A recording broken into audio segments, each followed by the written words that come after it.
Sir ನಮ್ಮ ನನ್ನೂರು taluk ಲೈನ್ಪುರ sir. ಇದು 4ನೇ ದಿನ ಇದು. ನಾಲ್ಕನೇ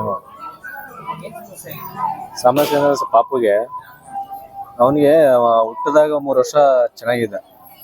3 ವರ್ಷ ಆದ್ಮೇಲೆ 3 ವರ್ಷ ಆದ್ಮೇಲೆ ಅವನು ನಮ್ಗೆ ಬೆಳಿತಾ ಸರ್ಬತ್ರ ಅನ್ಕೊಂಡ. 3 ವರ್ಷ ಆದ್ಮೇಲೆ ಅವ್ನಿಗೆ ಕೂರೋದು ಇದು ಕೂದ್ರೆ ಎದ್ದೇಳಕ್ಕಾಯ್ತಿದ್ದಿಲ್ಲ. ನಾವು ಕುಣಿಸ್ಬೇಕು ಎಲ್ಲ ಇದಾಯ್ತಿತ್ತು. ಆಮೇಲೆ ಹಾಸ್ಪಿಟಲ್ ತೋರ್ಸಂಟ ಎಲ್ಲ ಚೆಕಪ್ ಮಾಡೋದು.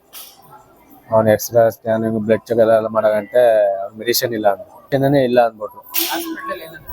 ಮೆಡಿಸಿನೇ ಇಲ್ಲ. ಮತ್ತೆ ಅವನು ಬೆಳಿತಾ ಇನ್ನು ಅವನಿಗೆ ವೀಲ್ ಚೇರ್ ಕೊಡ್ಬೇಕಾಗುತ್ತೆ. ವೆಯ್ಟ್ ಜಾಸ್ತಿ ಆದ ತಕ್ಷಣ ಅವನು ಇನ್ನೂ ಹೇಳಕ್ಕಾಗಲ್ಲ. ನೀವು ಸಪೋರ್ಟ್ ಮಾಡ್ಬೇಕಾಯ್ತು, ವೀಲ್ ಚೇರ್ ಕೊಡ್ಬೇಕಾಯ್ತು. ನಾವು ಸುಮ್ಮನೆ ಎಲ್ಲ ಕಡೆ ಮಾಡಿ ಎಲ್ಲ ಆದ್ಮೇಲೆ ಇದು ಒಂದೇ ಫೇಸ್ಬುಕ್ಕಲ್ಲಿ ಒಂದು ಸ್ಟೋರಿ ಹಾಕಿದ್ದು ತಿಳ್ಕೊಂಡು ನೋಡ್ದ ಸಕ್ಸಸ್ ಆಯ್ತು. ಅಂದ್ರೆ ಫೇಸ್ಬುಕ್ ಆದ ತಕ್ಷಣ ಬರ್ಲಿಲ್ಲ, ಅವಾಗ ಗೊತ್ತಾಯ್ತು ಸಕ್ಸಸ್ ಕಂಡ್ವಲ್ಲ. ನಮ್ಮ ಮಗ ಥರನೇ ಇನ್ನು 2-3 ಮಕ್ಕಳು ಹುಷಾರಾಗಿದ್ದಾರೆ ಇಲ್ಲಿ ಎಲ್ಲ ನೋಡ್ತಾ. ನಾವು ಯಾಕೆ ಅಲ್ಲಿ ಹೋಗ್ಬಾರ್ದು ಅಂದ್ಬಿಟ್ಟು ನಾವು ಬಂದೆಲ್ಲ ಸಸಿಗೆ ಮೂರನೇ ನೀರು ಹಾಕ್ಸಿದ್ದೀವಿ. ತೀರ್ಥ ಸ್ನಾನ ಮಾಡಿಸಿದ್ದೀವಿ. ಈಗ ಪರವಾಗಿಲ್ಲ. ಇವಾಗಲೂ ಸರಿ 3ನೇ ವಾರಕ್ಕೆ ಮೂರ್ ತೀರ್ಥ ಸ್ನಾನ ಮಾಡಿಸ್ಮೇಲೆ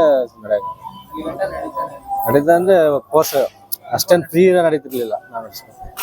ನೀವು ನೋಡಿದ್ರಲ್ಲ, ನಾವು ಇಟ್ಕೋಬೇಕಾಯ್ತು. ಮೊದ್ಲಾರ ಬೀಳ್ತಿದ್ದ ಮಾಡ್ತಿದ್ದ, ಇವಾಗ ಅವನೇ ಓಡ. ಈಗಲೂ ಅಂದ್ರೆ ಎಷ್ಟು ಸಪೋರ್ಟ್ ಕೊಡ್ಬೇಕು. ಅಂದ್ರೆ ಮೊದ್ಲಷ್ಟು ರಿಕವರ್ ಆಗೈತೆ, ಮೊದ್ಲಷ್ಟು ಏನಿಲ್ಲ.